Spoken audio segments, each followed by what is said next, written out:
झाले. नमस्कार, मी आज सोमेश्वर सेंडकरवाडी येथे आलेले आहे.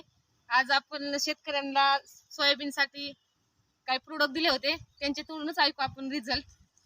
सर बोलू शकताय काय काय वापरलं होतं सर तुम्ही सोयाबीनसाठी? आपलं इंडिया ग्रोचं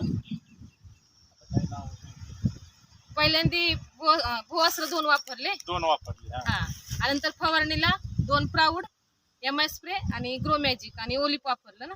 एवढं बघा त्याचा रिझल्ट आहे, 1 नंबर जबरदस्त आलेला आहे. बघा शेंगा पण छान लागलेल्या आहेत आणि प्रत्येक झाडाला लागलेले आहेत शेंगा. थँक्यू. आणि हेच शेजारचा प्लॉट आहे. बघा इथं इंडिया ॲग्रोचे ब्रँड वापरलेलं नाहीये, इथं आपले सगळे प्रोडक्ट वापरलेले आहेत.